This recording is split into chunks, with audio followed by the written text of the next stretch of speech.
All the Young Dudes. Sirius's Perspective by Rollercoaster Words. Chapter 140. 7th Year. Brilliant Ideas. Saturday the 25th of February, 1978. Sirius was awoken the next morning by Remus shifting beside him, twisting the sheets around their legs. Sirius yawned, squeezing his eyes shut, limbs heavy with exhaustion. But he was at least in a bit better shape than Peter, who groaned loudly from his bed. After a moment there was a distinct sound of bare feet slapping against the floor as he stumbled into the bathroom, slamming the door shut and doing sod all to disguise the awful retching noises that came from within. "Lovely," Sirius muttered. "Nothing like starting off the weekend to the sound of your mate puking up last night's dinner." "Right in there, Pete," James called, not really sounding all that concerned. When the only response was a choked gurgle, he waved his hand. "Bit of breakfast'll sort you out." James hopped out of bed, whistling as he began to get dressed. Sirius stifled an amused smile and rolled onto his side to study Remus, who was lying on his back, grimacing. After a moment his stomach growled. Sirius smirked. "All right, Mooney." He nodded, wincing. "Thirsty. Hungry. Suppose I'm not getting my Saturday lie-in, then." Sirius sighed theatrically, kicking off the duvet so that he could climb out of bed. Remus sat up, squinting against the sunlight as the curtains were pulled back. "Pyjamas?" he asked, bleary-eyed, looking down at his bare chest. "Yeah, you put up a bit of a fight on that front." Sirius's laugh turned into a yawn, and he stretched. "Said you were too hot. You threw them across the room, and I gave up." "Defeatist," Remus grumbled, hauling himself up and glaring at the sun through the window. He crouched down to search for his pyjamas in the mess of books and clothes and trinkets on the floor, clad only in boxers.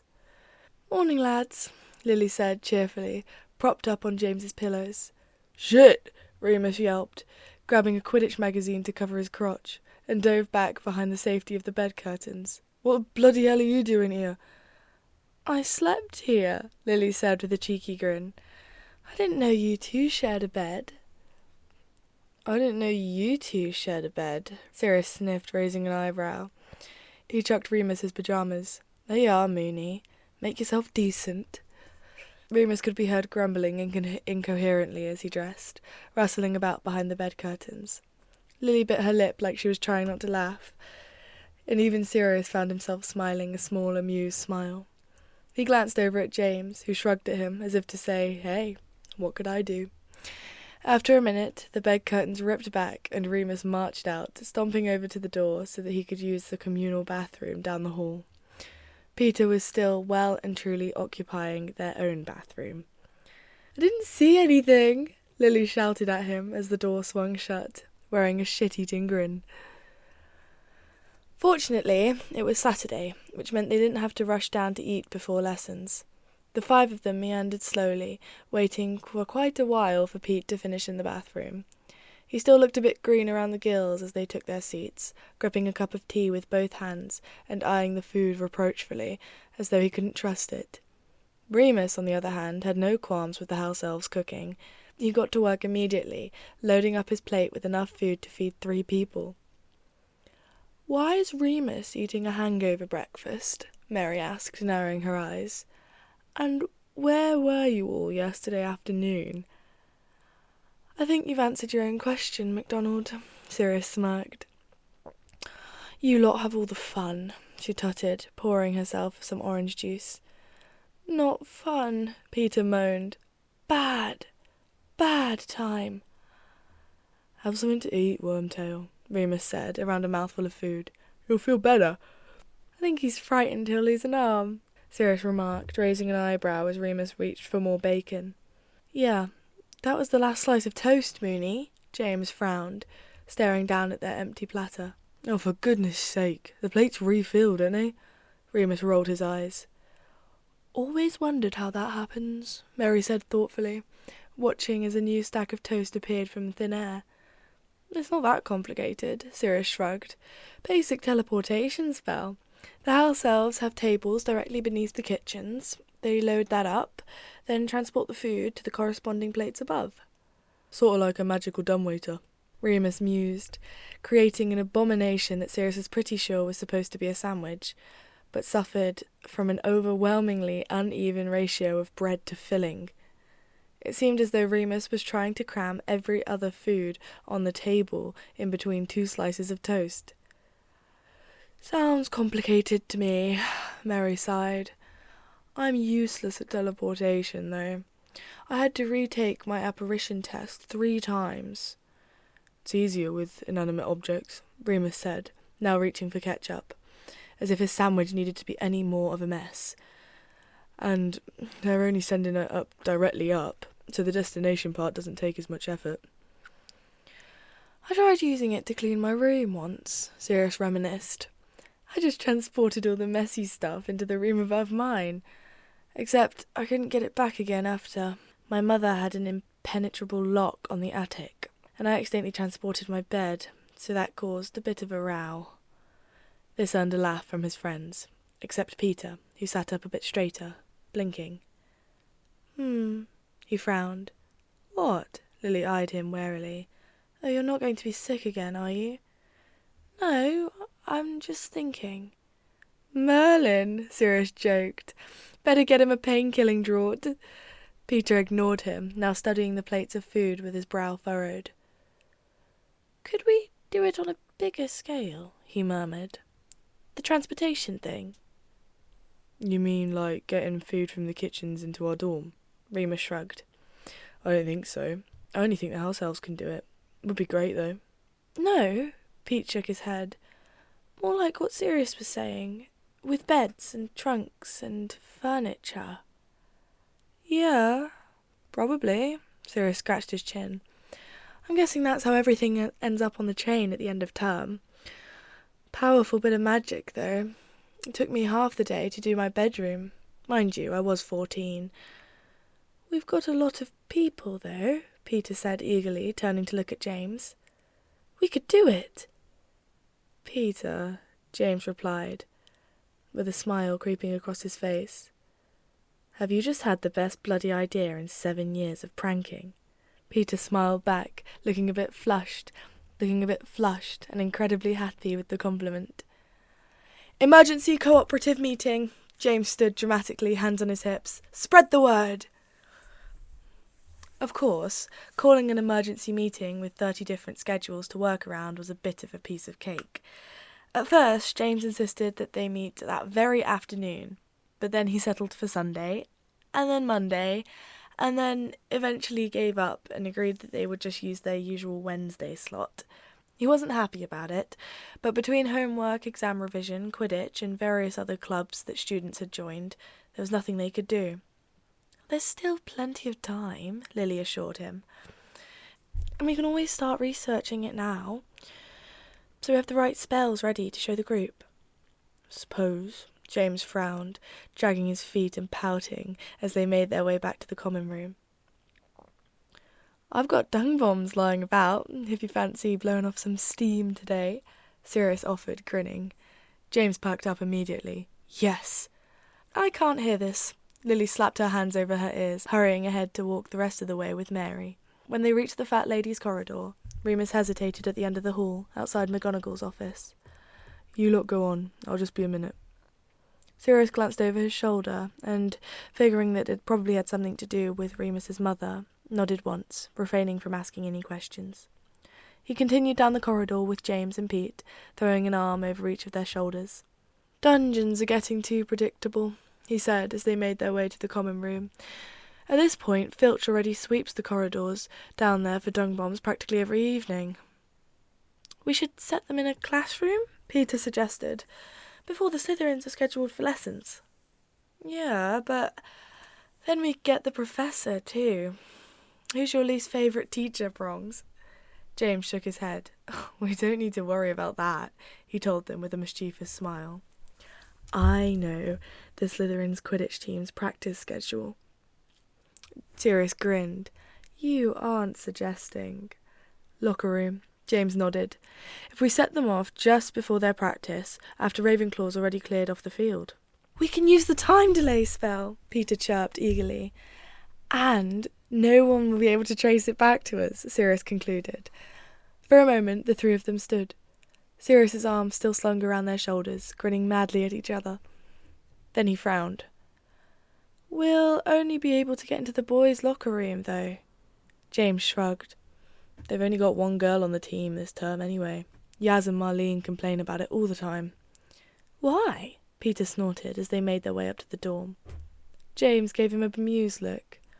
"Well, it's not exactly an equal ratio, is it, Pete?" "Yeah, but the one girl is their captain, and it's not like she can put people on the team just because they're girls. She's got to make choices based on skill." "Don't let McKinnon hear you say that," Sirius laughed, dragging his trunk of dung bombs. James frowned. "Oi, that's the whole point. They reckon it isn't based off skill. Head of houses get the final go-ahead on new team members, and Yaz and Marlene reckon Slughorn just wants blokes on the team." "Well," Peter shifted, looking a little less sure of himself now that James was disagreeing with him. "Professional Quidditch leagues usually are split into boys and girls." "Yeah, but this isn't a professional league, is it?" James gave him a hard look, and Peter shrank back. "Yeah, of course, you're right." Sirius slammed the lid of his trunk, rolling his eyes. "Well, so if Slughorn's an idiot, Marlene and Yaz will just have to trash the team next match, eh? At least for now, it makes our job easier." "Yeah, I suppose." They dropped the subject as they sunk down to the Quidditch pitch under the invisibility cloak. Peter transformed into a rat so that they'd all fit, then transformed back, and grudgingly agreed to stand guard at the entrance to the locker room as James and Sirius got to work hiding the dung bombs and casting the time delay spell. Once they were finished, the boys hid under the Quidditch stands, with the invisibility cloak on hand in case they needed to make a hasty escape. As they watched the Ravenclaw team wrap up their practice and exit the pitch, Sirius turned to James. "Prongs? Did you mean what you said last night?" "About getting a flat with Lily?" "Oh!" James glanced at him sheepishly. Yeah, mate. We've been talking about it for a bit, and, he swallowed. "I think I'd like to, yeah." "Yeah," Sirius nodded, looking down at the ground. I just thought we'd all be living together, since we talked about it." "I know, mate, it's not that I don't want to live with you, but, well, we've already lived together for nearly 7 years, haven't we? And we could visit each other all the time. It's not like we'd never see each other again." "Yeah," Sirius muttered, scuffing his foot on the grass. Peter glanced back and forth between the two of them anxiously. After a moment, James nudged him. "Come on, mate," he grinned. "You'll still get a flat with Moony, won't you? Don't pretend you wouldn't enjoy the privacy." He wiggled his eyebrows and Sirius laughed. "Oh, sod off, Prongs." Peter shifted, and James glanced down, as if just remembering he was still there. "And Pete," he said quickly, clearly not wanting to leave out the other boy, "you can... I'll probably just move back in with my mum," Peter interrupted, speaking a bit more coldly than he usually did to James. "If the four of us aren't getting a flat any more." James frowned guiltily and looked as if he were about to say something, but then Sirius grabbed his arm, pointing. "Look! Slytherins just showed up. They're going in now." The two friends leaned forwards eagerly, watching through the cracks in the Quidditch stands. Peter stared at them for a moment, mouth pressed into a thin line. Eventually, he turned away.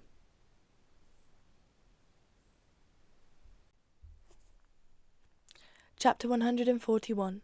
7th Year, Star. Monday, the 27th of February, 1978. "What's that about?" Sirius asked, watching James scan the note that an owl had just dropped into his lap. It had come a bit after the rest of the Morning Post, fluttering onto the table as the marauders ate their breakfast. James shrugged. "McGonagall wants to see me before Quidditch," he said, chugging the last of his pumpkin juice and standing. "Are you going now?" Lily asked, glancing up from her seat beside him. "Yeah, of course." "Practice isn't for another hour. And you haven't finished your breakfast. Yeah, but it's Quidditch. Try not to lose heart, Evans, Sirius said, sighing dramatically. Quidditch will always be Potter's first love, and the rest of us just have to learn to live with it. It's true, Peter chimed in. I've heard him muttering about quaffles in his sleep.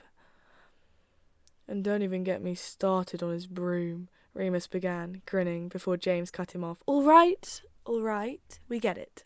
He gave Lily a peck on the cheek. Don't listen to them, they're idiots. I'll try not to get too jealous, Lily assured him, smiling wryly.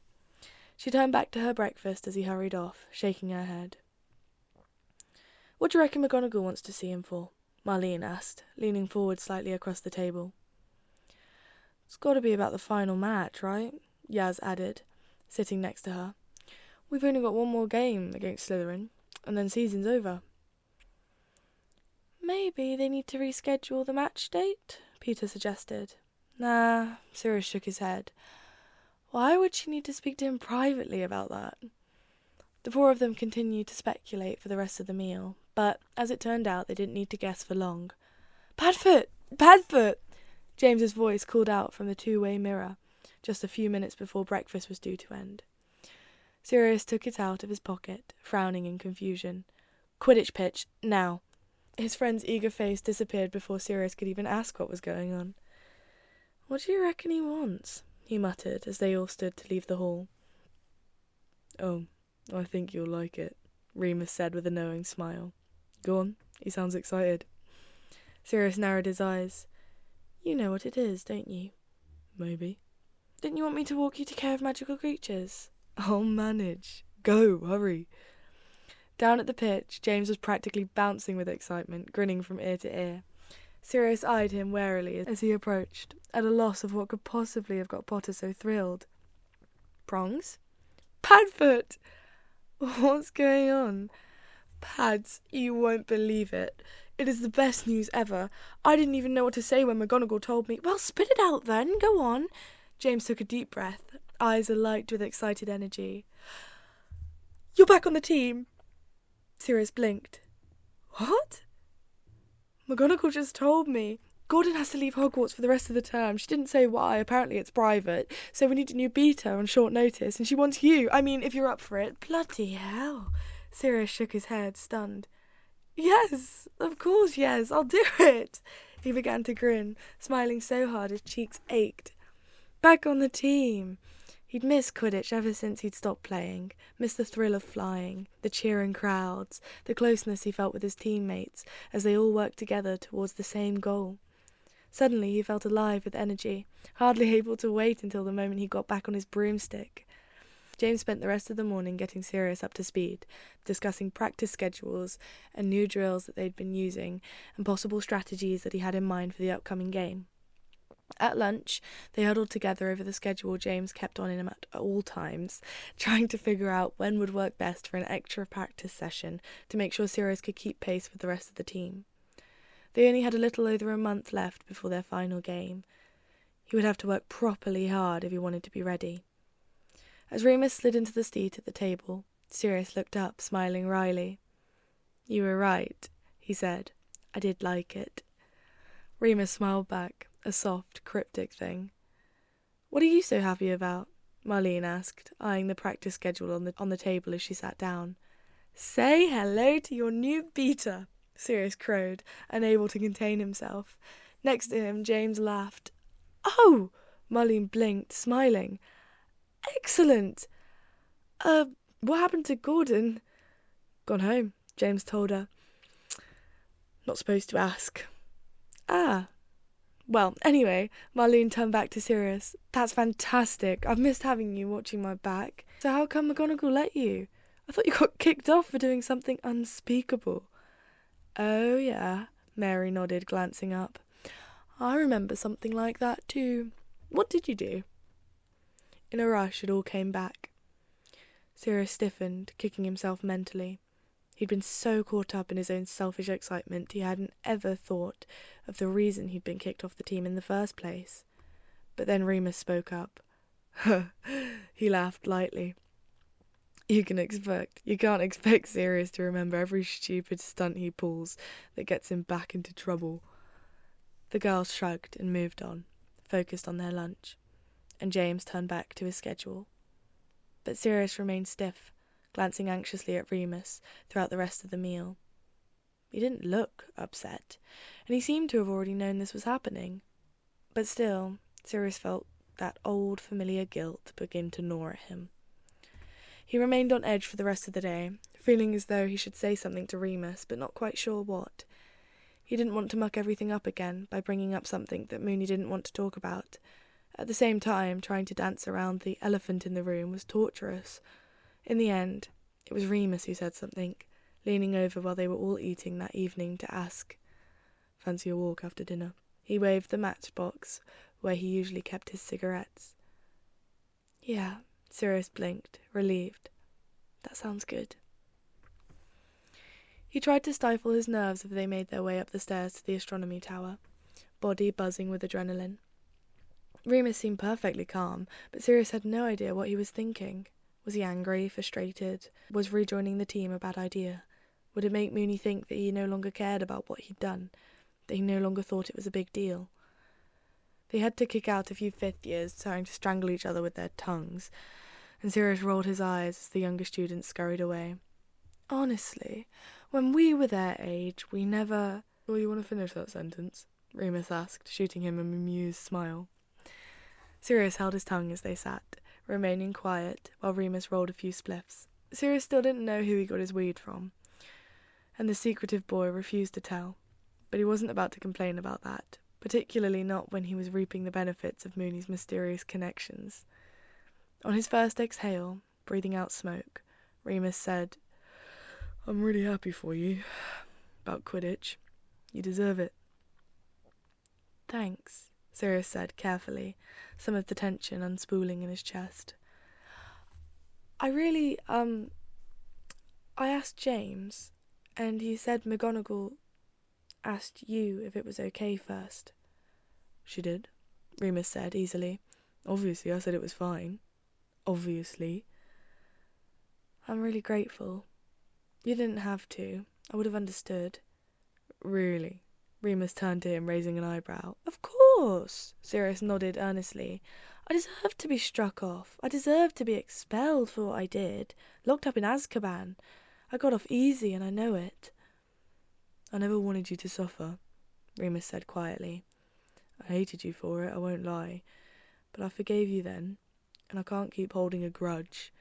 You've made it up to me, like you said you would." Sirius swallowed the lump in his throat. The words made him feel lighter, as though an enormous burden had been lifted off his shoulders. Still, he reached out to touch Remus's hand. "If you're still angry about it, that's okay.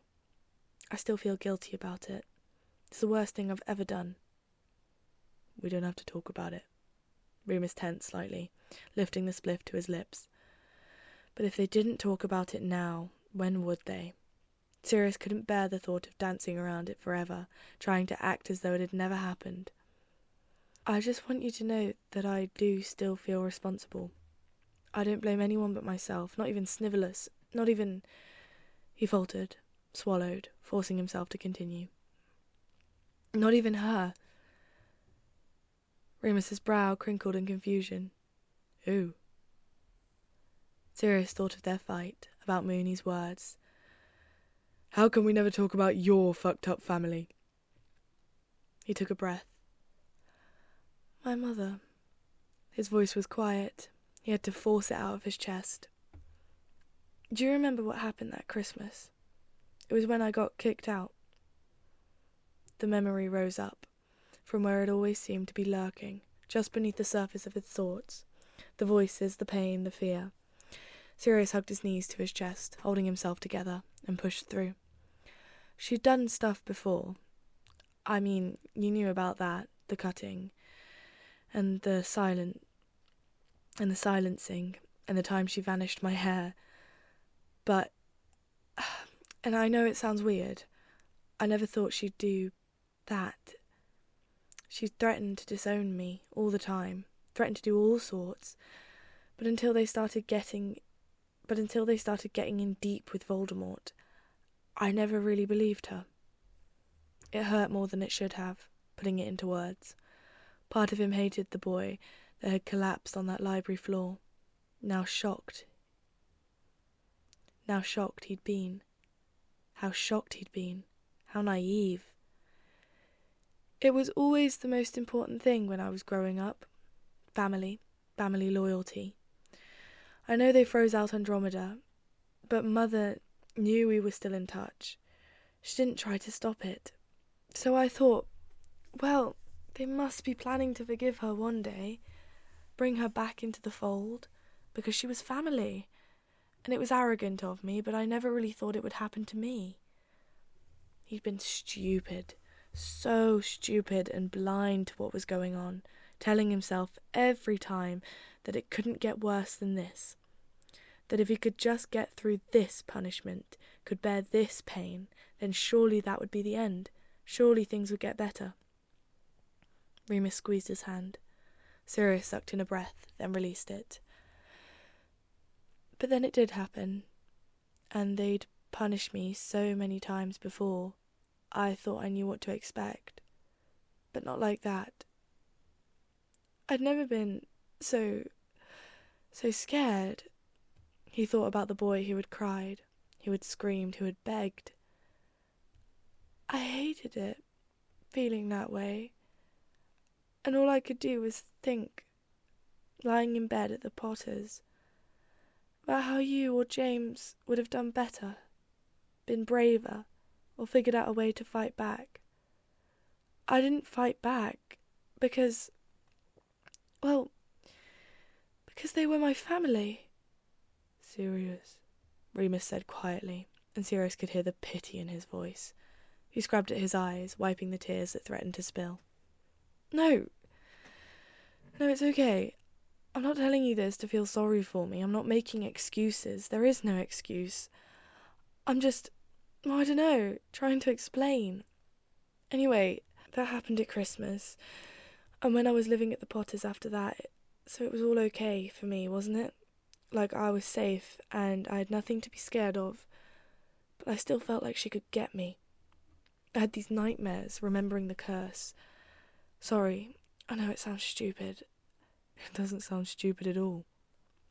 Still, I felt like I had to do something, and maybe I didn't always have the best ideas. You know what I was like, all over the place, acting like a twat. Me and James, we both used to egg each other on, didn't we? And Snape was so easy to pick on because he's so foul and nasty already. Godric, so nasty. He tried to attack Mary, and then him and Reg tried to hurt you too, remember? And he just kept going, no matter what we did. And I just...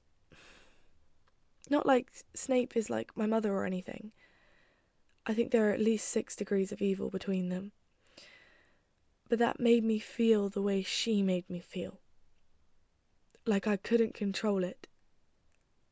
I just wanted to make him scared. Make him feel it too. So that maybe he'd stop. It's no excuse, and I'm so sorry, Moony.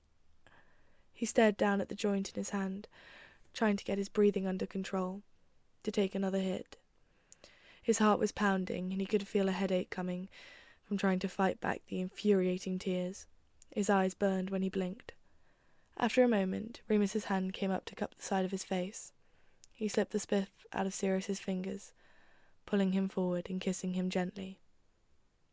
"It's forgiven," he murmured. "I mean it." Sirius didn't know what to say. His heart ached in his chest, full to bursting. "I don't deserve you," he thought, staring up at the boy in front of him. "I don't deserve you, but I'm going to try every day to change that." Remus pulled back, smiling dryly. "And you can blame your mother for it if you like. She sounds like a right cunt." It was so unexpected that Sirius couldn't help but laugh, pressing his face into Moony's shoulder. "You oik," he grinned, through a rush of emotion in his chest. I really bloody... Who's up here?" Mary's voice interrupted him, and her head popped out around the corner. "Oh, I was hoping you were Yaz and Marlene." I've been trying to catch them for ages. Finally put an end to all this sneaking around malarkey. Sirius leaned back, rubbing his eyes again. All right, MacDonald. He smiled up at her. Oh, is that what I think it is? Mary zeroed in on the spliff that Remus was holding. Sharesies. Friday, the 10th of March, 1978, just before midnight. Mooney! Sirius stood at the bottom of the stairs, shouting up. Where have you gone? They're going to do a cake before James gets really drunk. He glanced behind him at the bespectacled boy, who was currently balancing on one arm of the sofa, trying to serenade Lily and ignoring all her attempts to tug him back down. Yo, just be a sec. Remus's voice came down, muffled slightly, and difficult to make out over the blasting music of Jean Genie. Sirius sighed, shaking his head and glancing back once more over at their friends. Now both Marlene and Lily were trying to pull James off the sofa, and he was wobbling precariously, attempting to fend them off. Well, they seemed to have the situation in hand. Sirius slipped up the stairs, stumbling a bit as he opened the door to their room. What are you doing up here? He demanded, letting the door swing shut behind him. Remus was standing in front of a very old-looking vase, grinning proudly at a bunch of tulips. Flowers? Yeah. From one of the Hufflepuffs in my study group. Who's giving you flowers? Miranda Odell, 4th year. But why? At least it wasn't bloody Christopher. That little prat finally seemed to have gotten the message. I asked her to, Remus said, smiling cryptically. Sirius groaned. Mooney, I'm too drunk for your puzzles. They're for Hope, the other boy explained, finally taking pity on him. Seeing her tomorrow, remember?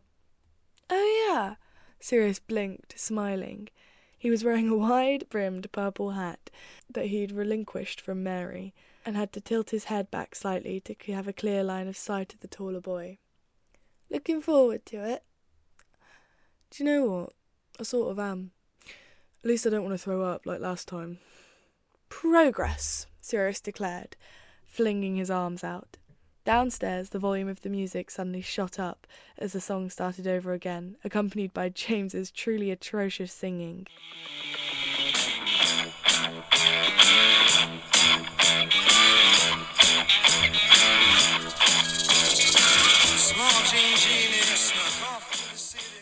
James really likes this song, eh? Remus smirked, shaking his head as they listened to their friend butchering the chorus. After years of trying, Bowie finally got through to him. Sirius stepped forward, leaning against the bedpost. It had just occurred to him that Remus and he were entirely alone. He knew he'd come upstairs for something, but he couldn't quite remember what. Are you enjoying your party? He asked, blinking up at Remus from beneath the brim of his hat. Very much. Remus smiled down at him, eyes dropping to his mouth in a way that sent a shiver down Sirius's spine.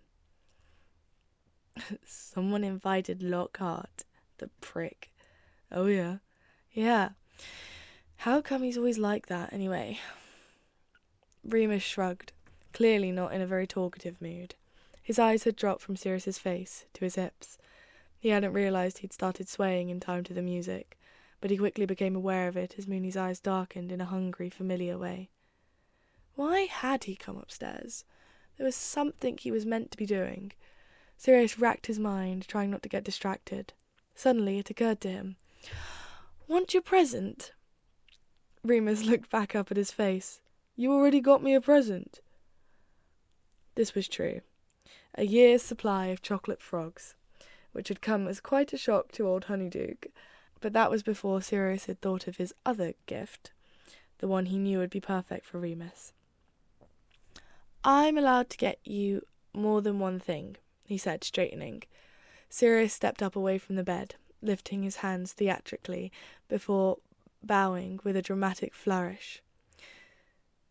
Reaching up to pull Mary's hat off his head, he snuck his hand inside, pulling out a very carefully stored gift. It was a box, more specifically a cigarette box, more specifically a solid gold cigarette box, with leafy finery on the outside that matched Mooney's pocket watch, and an exquisitely rendered engraving of the night sky within. Remus stared down at it. In one corner, the moon. Next to it, in mother of pearly inlay, Canis Major. Sirius hoped it wasn't too soppy. Remus cradled the gift, gently, running one finger over the engraved constellation. "Sirius," he breathed. "So you can get rid of that manky old matchbox." "Thank you." "God, it's beautiful."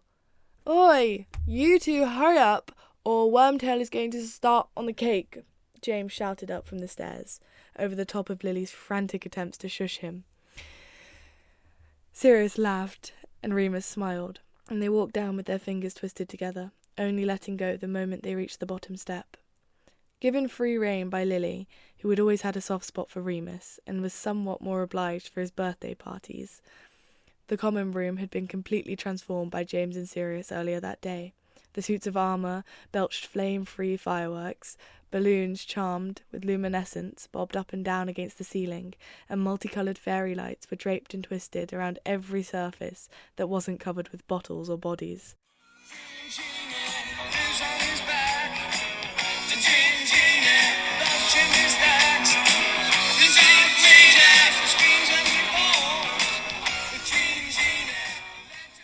James had managed to get almost the entire common room bouncing around with him to the refrain of his favourite Bowie song. He'd already played it about 20 times that night, so Sirius had no idea how everyone wasn't half sick to death of it. Then again, he supposed that a conspicuous amount of fire whiskey on hand probably helped. The second James caught sight of Remus, he began to cheer. "Mooney! Cake!" Peter chanted, flailing around drunkenly. "Cake! Cake! Cake!" Pretty soon the entire crowd had joined him, parting to allow Christopher and Marlene through. The two held an impossibly large rectangular cake between them, arms straining under the weight. It had been Lily's idea to ask the house elves to decorate it with chocolate buttercream icing to look like a particularly tasty leather round book. "My two favourite things," Remus joked, laughing. Everyone cheered as he blew out the candles and cut the cake, sending pieces levitating out to the crowd on plates that Lily had had the foresight to charm earlier that day, before they all got too drunk to wave their wands properly. James raised his cup of witch's brew and began making increasingly ridiculous and complicated toasts, which only ended when he tried to climb back up on the sofa again and Lily threatened to take his drink away. But at that point, the damage was done. Every single one of them was well and truly drunk. Everything got a bit fuzzy towards the end of that night, dissolving into more flashes of colour and feeling than anything else.